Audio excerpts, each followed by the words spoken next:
자, 이번 시간에는 지난 시간에 선생님이 과제로 냈던 차별일까 아닐까에 대한 자기 생각 쓰기, 여기에 대해서 피드백을 주려고 했더니 80몇 개가 달려가지고 그냥 전체적으로 선생님이 한번 쭉 훑어본 내용 중에서 우리가 같이 이야기해봄직한 것들만 좀 추려가지고 간단히 정리하고 본 교과서 수업으로 넘어가도록 하겠습니다.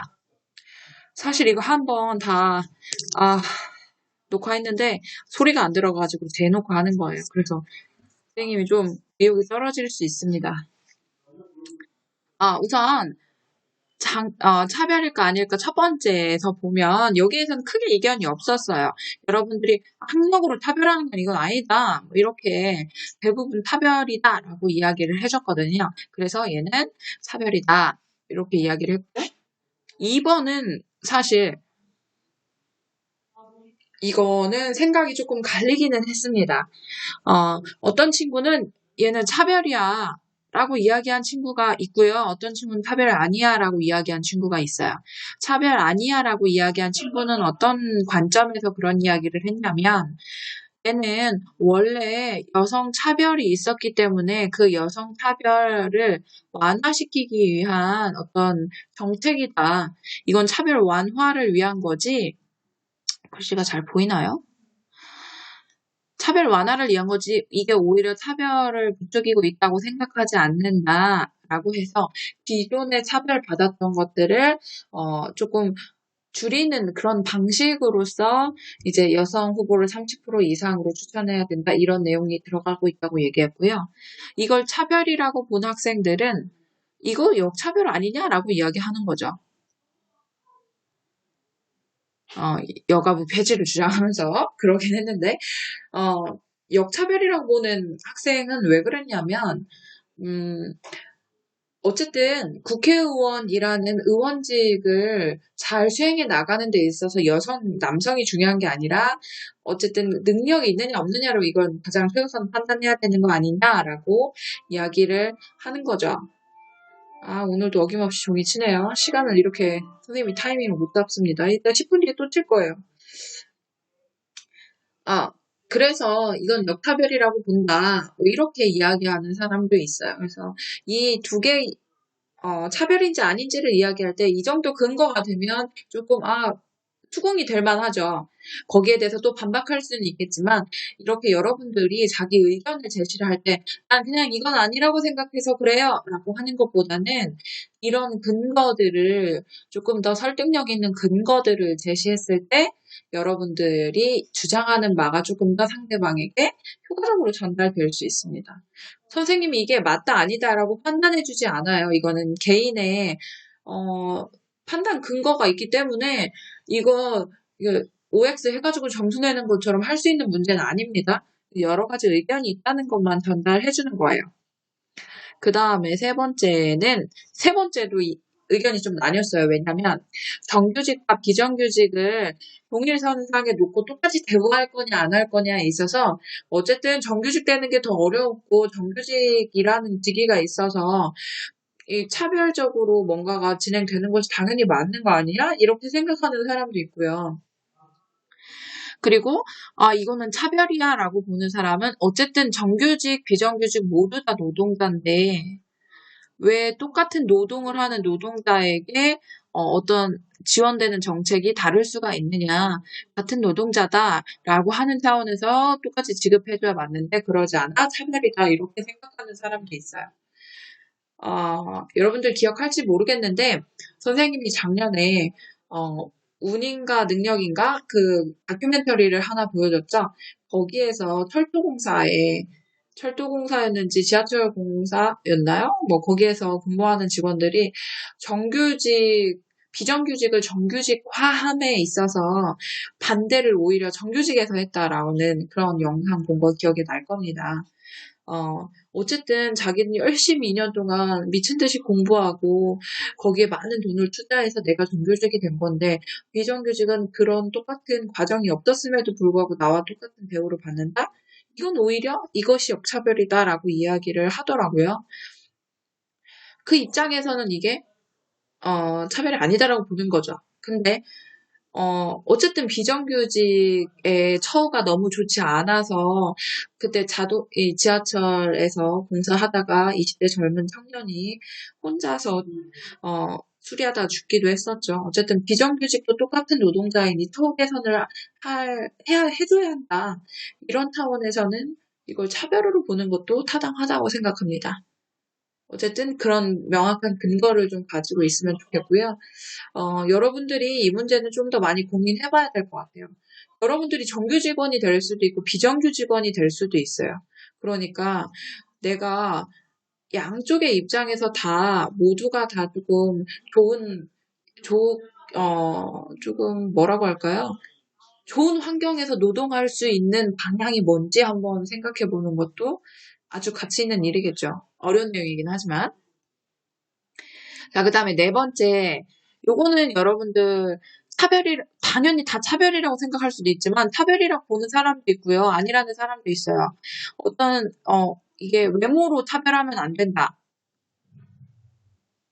이렇게 얘기하는 사람은 이거 차별이라고 얘기한 거고요. 아니라는 사람은 이게 키가 작은 사람만을 위한 제품 파는 데도 있고, 조금 더 큰 사이즈의 제품만 파는 데도 있고, 그거는 그 가게의 어떤 특색이니까 그것까지를 우리가 차별이라고 할 수 있겠느냐, 이렇게 이야기를 한 거죠.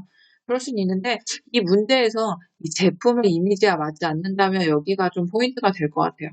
제품의 이미지가 도대체 뭐길래 뚱뚱한 고객에게는 판매를 하지 않는지, 그러면 제품의 이미지는 날씬한 고객에게만 맞춘 것인지, 이건 좀 생각해 볼 필요 있죠. 자, 그 다음 맨 마지막. 이거는 사회적으로도 큰 화두입니다. 성소수자.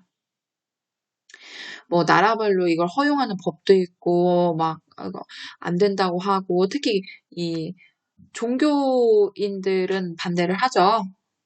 어떤 친구가 전체 인원 중에 개신교의 비율이 엄청 많은데 많은 사람들은 이 사람들을 반대하니 다수가 반대하는 이 현수막을 게시해서는 안 되지 않겠느냐, 이런 의견을 제시했어요.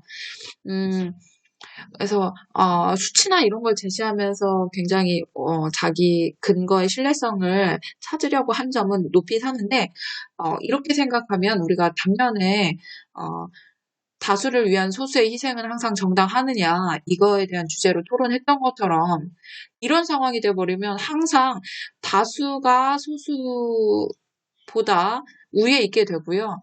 우리가 소수에 있는 쪽에서는 이게 성소수자이든 아니든, 소수는 현수막 게시를 허가하지 않은 것처럼 소수 쪽에서 뭔가 하고 싶다고 했을 때 그게 허가되지 않을 거예요. 다수와 소수라는 개념으로만 어떤 것을 허락하고 안 하고를 한다고 하면. 그러니까 다수냐 소수냐로 뭔가 결정하는 것이 조금 위험하다는 얘기죠. 여러분들이 기억할지는 모르겠지만 작년에 이 소수의 의견이 결국엔 다수가 된 그런 뉴스 영상도 보여줬습니다. 그래서 항상 소수의 의견이 소수의 의견으로만 남지는 않는다. 소수의 의견이 다수가 될 수도 있다. 판례를 통해서 선생님이 보여줬던 것 같은데, 그런 측면에서는 여러분들이 요걸로 접근하는 것은 조금 많이 신중하게 고려를 해봐야 된다는 것 꼭 기억해 줬으면 좋겠고요.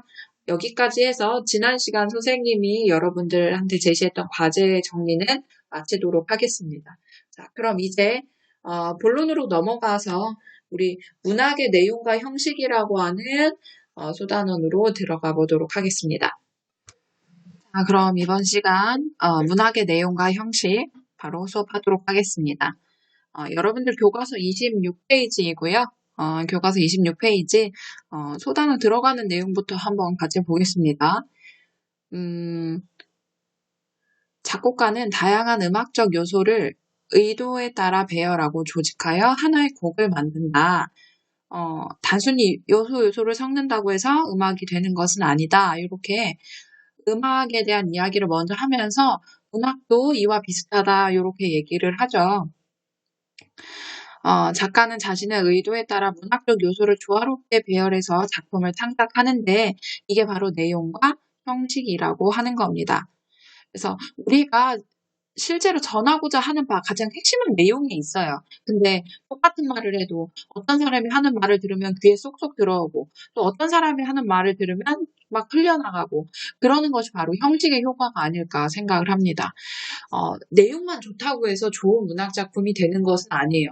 그 내용을 가장 효과적으로 드러낼 형식을 잘 꾸려서 쓰면 이것이 바로 아주 매력적인 문학 작품이 되는 것이죠.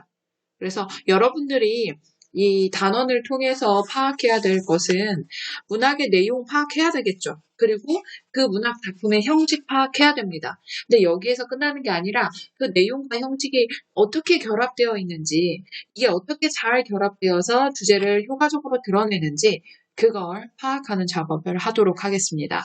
그래서 이 단원에서 2개 배워요. 어부사시사랑 소설가 구보시의 일일이랑 요 2가지 배웁니다. 그러니까 여러분들은 이 학습 내용을 잘 기억을 하고 얘가 지우개로 돼 있네.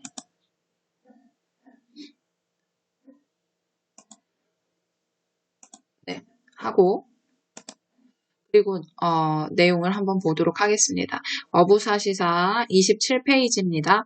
윤선두라는 1587년에서 태어나서 1671년에 타계한 조선 중기의 문신이자 시인이에요. 윤선도 시인은 여러분들이 3학년 때 수능 특강에서도 만나게 될 거고요. 여러분들 수능 특강에 만흥이라고 나왔죠. 윤선도 작품의 만흥. 또 배우게 될 겁니다. 그러니까 꼭 알아야 되는 작가 중에 한 명이라고 생각하면 돼요. 어부는 여러분들이 알고 있는 그 어부 맞습니다. 예. 이렇게 낚싯대 이렇게 들이워서 하는 어부. 근데 중요한 건 여러분들이 요 어부라고 하는 것을 잘 알아야 돼요. 어부는 뭐 하는 거죠? 예, 고기 잡는 사람인데 이게 직업인이냐 아니면 그냥 즐기는 사람이냐 요거를 조금 판단을 해봐야 됩니다. 윤선도가 이 어부사시사를 지은 게 65세 때예요. 이거 엄청나게 긴 작품입니다.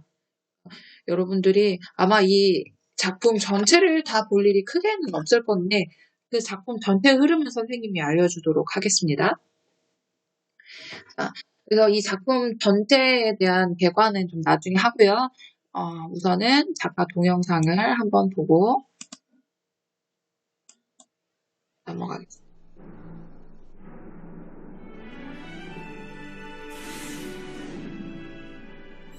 자연을 노래하는 풍류 시인 윤선도. 시조에 매우 뛰어났던 조선 중기의 시인이자 학자인 윤선도는 어려서부터 총명하고 글을 좋아했다. 모르는 학문이 거의 없었던 윤선도는 26세에 진사시험에 급제해 성균관 유생이 되었다. 그는 당시 정치적으로 열세에 있던 남인의 가문에 태어나 집권 세력인 서인에 강력하게 맞서 왕권 강화를 주장하다가 20여 년의 유배 생활과 19년의 은거 생활을 했다. 그러나 조상으로부터 물려받은 유산으로 부족함 없이 은거 생활을 할 수 있었고 그의 탁월한 문학적 역량은 이러한 생활 속에서 마음껏 표출되었다. 윤선도는 성품이 강직하고 시비를 가림해 타협이 없어서 이러한 점 때문에 자주 유배를 당했는데 오히려 이런 유배와 은거 생활 동안 윤선도는 주위의 자연을 소재로 많은 작품들을 지었다. 윤선도는 물과 산, 나무와 꽃 등 아름다운 자연을 잘 살린 시조로 유명하다. 그의 작품은 자연을 문학의 소재로 채택한 시조 작가 가운데 가장 탁월한 역량을 드러낸 것으로 평가받고 있다. 어부사시사는 윤선도가 65세 되던 해에 벼슬을 버리고 보길도에서 한적한 나날을 보내면서 지은 연시조로 고려 때부터 전해 내려온 어부사를 이연보가 어부가 구장으로 고쳐 지었고 다시 윤선도가 후렴구만 그대로 넣어 40수로 고친 것이다. 어부사시사는 봄, 여름, 가을, 겨울의 4계절로 구성되어 있으며 각 계절마다 10수씩 총 40수로 된 연장체 시조이다. 계절마다 펼쳐지는 어촌의 아름다운 경치와 어부 생활의 흥취를 아름답게 나타낸 작품으로 윤선도의 작품 가운데서도 오가와 함께 으뜸이라고 평가받고 있다. 자연의 아름다움을 노래하고 음악을 즐겼던 풍류시인 윤선도. 치열한 당쟁으로 일생을 거의 유배지에서 보냈으나 낙심하지 않고 의학, 음향, 지리, 학문 등 배움을 꾸준히 하였다. 특히 윤선도가 평생 지었던 시조들은 국문학 사상 최고봉이라고 평가받고 있으며 정철, 박인로와 함께 조선시대 3대 시가인으로 불리고 있다.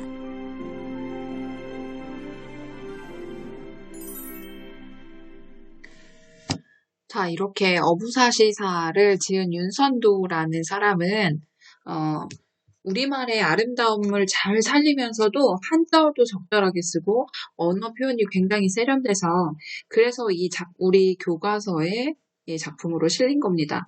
한자어도 적절하게 사용하면서 이 작품의 내용, 주제 뭐 이런 것들을 아름답게 표현해낸 사람이라고 할 수가 있어요. 그래서 여러분들이 어부사시사뿐만이 아니라 윤선도의 대부분의 작품은 다 접해야 수능 시험 볼 때 도움이 될 거라고 생각합니다. 그러면 우리 어부사시사 본문으로 넘어가서 좀 살펴보도록 하겠습니다. 앞서 우리가 접했던 작품들처럼 좀 간단하지는 않아요. 고전시가이기도 하고 아까 앞에서 이 작가 동영상에서 설명했던 것처럼 총 40수짜리 시예요. 그러니까 우리가 시 한 수가 초장, 중장, 종장 해서 이 세 줄씩인데 그게 40개 있다고 생각하면 됩니다. 굉장히 긴 시조니까 그걸 접근함에 있어서 조금 설명하는 데 시간이 좀 걸립니다. 자, 그러면 28페이지에 어부사시사 본문 가겠습니다. 제목을 한번 보면 어부라고 나오죠. 어부는 그렇죠. 여러분 알고 있는 그 어부 맞습니다. 그러면 사시는 물고기 잡는 사람들의 사시 4개의 때란 얘기예요. 그죠? 사계절. 사계절이라고 대답했겠지. 봄, 여름, 가을, 겨울을 얘기합니다. 어부의 봄, 여름, 가을, 겨울 생애를 노래했다라는 뜻이겠죠. 노래한 시다. 이렇게 생각하면 됩니다. 자, 그래서 맨 위에 여러분들이 이 시를 읽고 나서 결국에는 어떤 목표를 가지고 해야 되는지 나와요. 시조의 형식. 시조라는 형식은 우리가 작년에 배웠습니다. 이 초장, 중장, 종장, 3장 형태로 된 이 사음보 형태의 6구짜리 굉장히 정제된 정형지다라고 배웠어요. 이 시조의 형식이 주제가 뭐길래 어떤 주제를 구현하는데 어떠한 역할을 하는지를 생각하며 감상해보자고 했습니다. 이건 뒤 학습활동을 통해서 한번 다시 정리할 겁니다. 자, 근데 그 시조가 여러분들이 보고 있는 이 춘사 하나가 하나의 시조예요. 근데 여러분들이 시조라고 생각한 형태랑 조금 딱 눈으로 봤을 때도 그 형태가 좀 이상한 게 있죠. 어디냐면 뱉더라 이렇게 크게 설정이 되어 있는지. 그 다음에 지국종 어사와 얘네들은 지금 춘사 1에만 있는 게 아니에요. 다른 단어로 얘도 있고 지국종 어사와는 똑같이 들어있죠. 그러니까 여러분들이 이 작품을 볼 때 이거는 시조 아니지 않나요? 이것 때문에 그런 얘기하면 안 됩니다. 얘는 나중에 다시 설명할 텐데 여음구, 후렴구예요.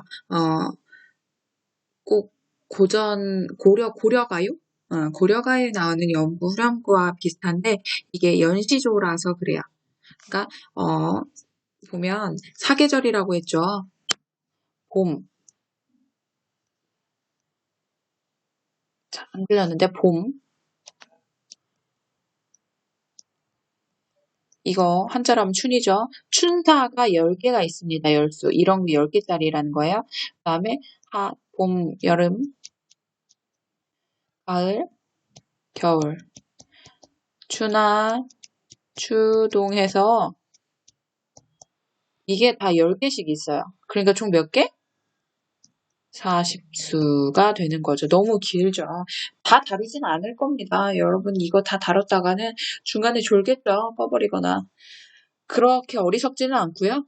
여러분들한테 우선은 알려는 주고 본문 생김새가 이렇다라고 이야기는 할 겁니다. 보고 올까요? 뭐 이렇게 생겼어요. 어부사시사 윤선도 전문 춘 해가지고 춘이 뭐 10개까지 있죠? 예. 이렇게 해서 총 한 4장 정도, 5장 정도 되는 분량의 시다. 뭐 이렇게 여러분들이 알면 되는데, 뭐 이거, 우리가 이걸 다, 알면 좋죠? 거기까지 바라진 않아요. 우선은, 여기 책에 나와 있는 그 부분에다가 이제 추가적으로 몇 개만 조금 더 판단을 해보자. 여기까지가 선생님이, 목표하고자 하는 바입니다.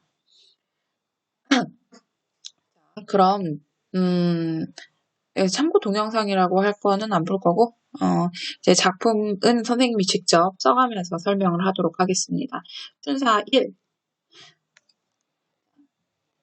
얘는 다시 이걸 보면서 할 건데요. 여러분들 교과서에 있는 그 내용만 먼저 보면 돼요. 자, 춘사 1을 한번 보면, 아이고, 너무 크죠? 이 정도면 잘 보이겠지? 자, 해석을 써놔야 됩니다. 고전 시간은 다른 방도가 없어요. 선생님 스킬 같은 거 없나요? 없어요. 우선은 해석을 해야 돼요. 해석을 하려면 어떻게 해야 돼? 작품 봐야 돼요. 많이 작품의 뜻을 계속 스스로 해석해본 연습을 하는 것밖에 방법이 없습니다. 고전 시간은 개수 한정돼 있죠. 여러분들이 고등학교 3년 내내 내가 고전 시간 선생님이 시키는 대로 미친 듯이 공부했다 그러면 웬만하면 그 안에서 다 걸립니다. 그니까 고전 시간은 양이 정해져 있으니 공부하면 어느 정도 해결이 돼요. 근데 쉽지 않은 게 그걸 안 하니까. 그게 우리한테 문제죠.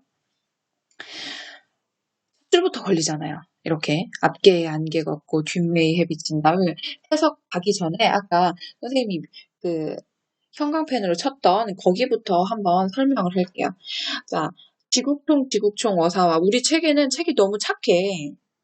그래서 원래 본문에는 한자로 써 있어요. 지국총 어사와라고 하는 대로 한자로 써 있는데, 여러분 보기 좋으라고 다 한자는 빼줬죠? 어영차, 어기어차니까. 이게 뭐냐면, 배를 저을 때, 영차 하는 그 소리. 그 소리를 지금 이런 식으로 한자어로 표현해 놓은 겁니다. 여기가 지금 여음구예요, 여음구. 박수에 동일하게 나타나는 여음구가 있어요. 자, 얘는 여음구. 수업을 하지 말란 계신가? 얘는 여음구입니다. 동일하게 나타나요. 모든 수 동일하게 나타나요. 수라는 거는 이 춘1과 같이 시조 하나를 얘기합니다. 자, 이렇게 모든 수 동일하게 나타나는가 하면 여기 뱃더라는 그러지 않아요. 자, 1에는 뱃더라가 나오고요. 2에는 뭐라고 나와요? 춘사 2 보면 닷들어라 나옵니다. 여기서 닷들어라에 다시 뭐겠어요? 예, 배 얘기하는 거니까 닷이에요. 닷을 내리고 올리고. 닷이 뭔지는 알죠?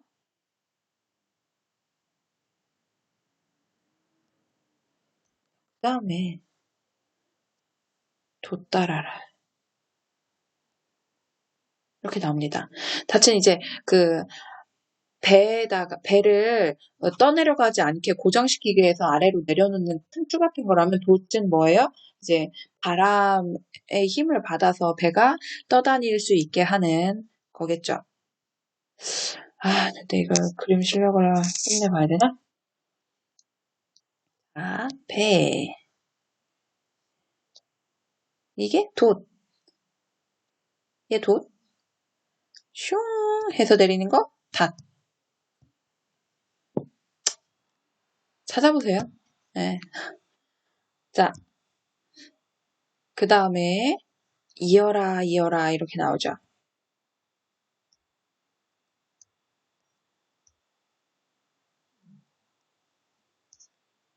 그리고 오도 이어라 나옵니다. 적어야죠. 뭐. 그다음에 돛지어라, 돛지어라. 돛을 다시 이제 접어야죠. 그리고 뱃을 세워야죠. 열심히 영차 하고 갔으니까 이어라는 이제 배 젓는 거죠. 그리고 돛을 계속 펴놓으면 떠가니까 돛치게 한 거고, 그리고 배를 이제 세워두는 겁니다. 그리고 뭐 하겠어요? 배 세워두고 이제 낚시한다는 얘기죠. 지금 배가 출항했다가 들어오는 과정을 이 총 10수 안에서 여음구로 순서대로 들어가는 거예요. 배 메어라, 배 메어라. 이제 배를 메고,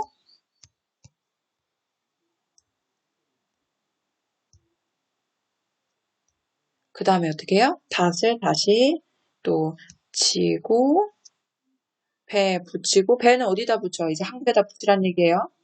닷을, 돛 아니죠? 닷 내려야 되잖아요. 그죠? 닷 내려서 이제 배에 정착하게 하고, 배 붙이고, 이렇게까지 해서 사실 이 모든 과정이 어떤 거냐면, 항구가 이렇게 있어요. 여기 항구. 항구에서 나가는 거예요. 네, 뱃더라부터 시작해서. 그리고 뭐 닻을 들고, 그리고 나서 이제 배를 저어가지고, 돛도 올리고 나서 배를 저어가지고, 다시 어떤 그 딱 지점에 가서 배를 돛 정리하고, 그 다음에 이제 다시, 돌아올 때는, 다시 배 또 다시 들어오게 해서 여기서 배 메고, 그 다음에 배를 메려면 여기다가, 그림 난리네. 이렇게 닻을 내려서 뭐 고정을 시켜야 되겠죠? 뭐 이런 과정이에요. 그러니까 이 윤선도의 어부사시사는 1수부터 10수까지를 전체를 한눈에 봐야 이 여음구가 왜 여기서 뱉더란지 닿들어란지를 알 수 있는 거예요. 그러니까 우리가 이 여음구만 봐도 여러분들이 여기서 보는 자, 이 화면이 좀 정신없을 수 있는데 여러분들이 여기서 보는 뱉더라 하는 이런 여음구만 봐도 그거 좀 하고 얘가 이 1인지, 순사 1인지, 2인지, 3인지 이런 거 알 수 있는 거죠. 똑같아요. 하사도 똑같이 하사의 1은 뱉더라 들어가 있습니다. 추사도 똑같이 1에는 뱉더라 들어가 있어요. 동사도 그렇고요. 그러면 여러분들 보세요. 여러분들 28페이지하고 그래서 보면 하사 2에 닿들어라라고 돼 있죠. 근데 29페이지에 추사 2에 똑같이 뭐로 돼 있어요? 똑같이 닿들어라라고 돼 있습니다. 그러니까 형태가 어떻게 되는 거예요? 여음구가 들어가는 자리가 고정되어 있는 거예요. 형식적으로 굉장히 많은 고민을 하고 쓴 게 느껴지죠. 동사 사도 이어라, 오도 이어라요. 그러니까 모든 추나추동의 사, 오에 해당되는 애는 다 이 이어라라고 하는 여음구가 들어가 있습니다. 지국통 어사는 어떻게 돼 있어요? 똑같이 다 동일하게 들어가 있는 거고요. 그러니까 여음구를 써도 이 어부사시사라고 하는 어부의 어떤 배 타고 나갔다가 들어오는 그 과정을 보여주는 것이니까 1년 동안의 과정이죠. 그러니까 이 지국총 어사화라고 하는 각수에 동일하게 나타나는 여음구를 꾸준히 써줬고요. 그 다음에 이 배가 나가고 들어오는 구조도 똑같이 드러내 주었고, 그러니까 형식상으로 왜 하필 이 단원의 이 작품이 나왔는지 이 형식적인 특징만 봐도 우리가 파악을 할 수 있겠죠. 자, 초중 종장 본론하기 전에 방금 설명했던 여음구 특징을 한번 정리를 하고 가도록 할게요. 첫 번째, 이건 형식상의 특징이죠. 형식상의 특징 중에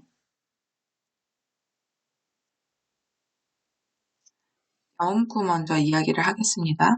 여음구는 여기 두 가지가 있다고 했어요. 이렇게 초장, 중장, 종장이 있을 때 첫 번째, 초장과 중장 사이에 있는 여음구, 이 1번이라고 하고 중장과 종장 사이에 있는 걸 2번이라고 하겠습니다. 그러면 여기에 있는 이걸 이렇게 갖고 와서 1번 연구는 뭐냐면 출항이라는 건 이제 항구에서 배가 떠난다는 거예요. 출항부터 정박까지 과정을 순서대로 보여주죠.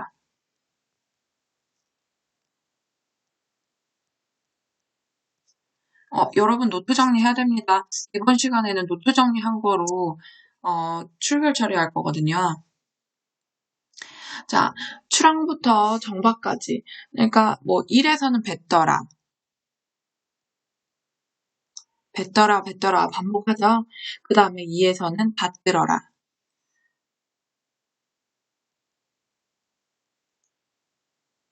아까 허접한 그림으로 설명해줬죠? 배를 고정시키는 밑에 큰 추같이 생긴 거. 그 다음에 닻을 들어야 이제 배가 나갈 수 있죠? 돛달아라.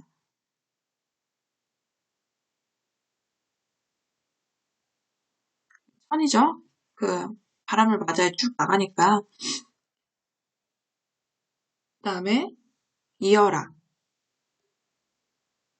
이어라는 4에서도 5에서도 나타납니다. 총 10수가 있다고 했죠. 추나추동에 각각 10수씩 있는데 그 10수씩 중에서도 이제 배에 놓여 가는 거는 2번 반복돼요. 그리고 돛 지어라. 그 바다 위에 목적지에 글씨가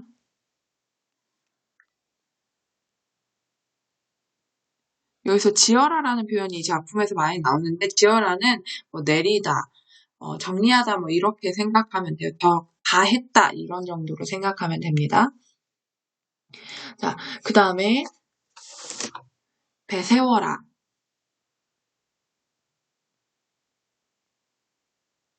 그리고 배 메어라.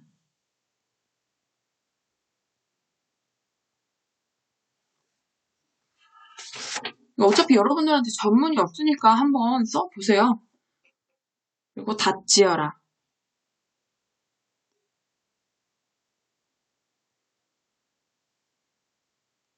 배 붙여라.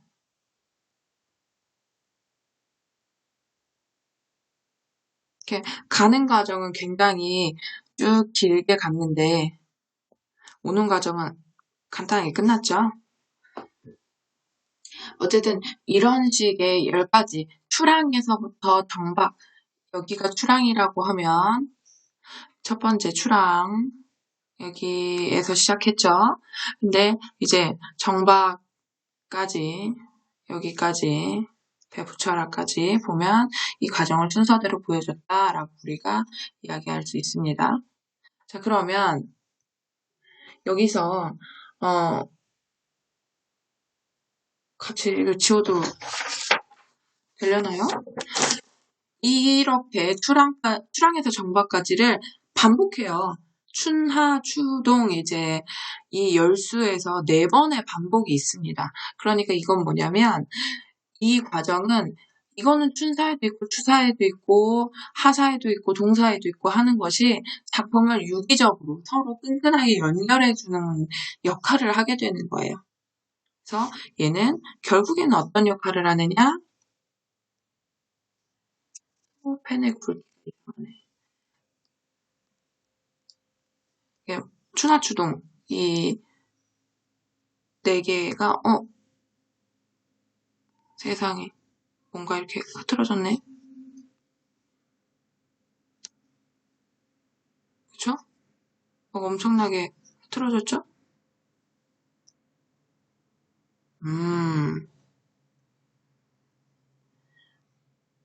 아이고.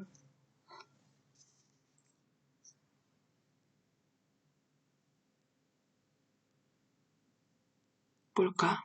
됐다. 얘는 작품을 유기적으로 연결해주는 역할을 합니다. 이제 4개의 계절에 다 나오니까요. 그 다음에 지국총 어사와도 한번 보세요. 지국총이라고 하는 건 이제 뭔가 밭을 감거나 노를 저을 때 그냥 나는 찌그덩 하는 소리라고 해요. 그리고 어사와는 뭐 영차 이런 배를 저을 때 내는 뭐 그런 소리라고 할 수가 있죠.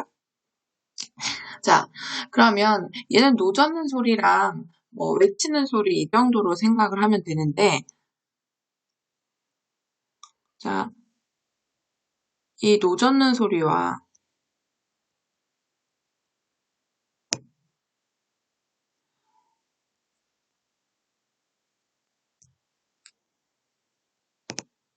그다음에 노 저을 때 외치는 소리, 이건 안 써도 돼요. 옆에 있으니까. 여러분들 여기 왼쪽에 여기 지국종 어사와 이거 설명이 다 돼 있잖아요. 얘를 언제 내가 마스터할 수 있을까? 자, 그러니까 여러분들은 딱히 안 적어도 됩니다. 어쨌든 이 소리를 우리가 왜 이건 모든 수의 이제 춘사, 투사부터 시작해가지고 다 동일하게 들어가 있거든요. 어쨌든 이게 실제로 어부사시사라는 작품에 사실감을 줘요. 의성어를 막 쓰니까. 그리고 어쨌든 노래죠. 그러니까 우리의 흥을 북돋아. 흥취를 북돋습니다.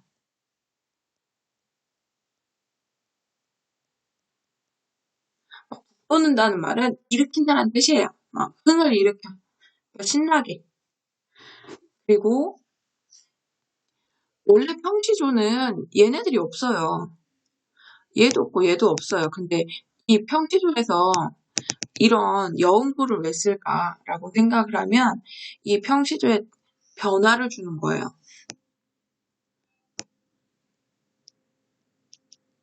평시조의 단조로운 흐름에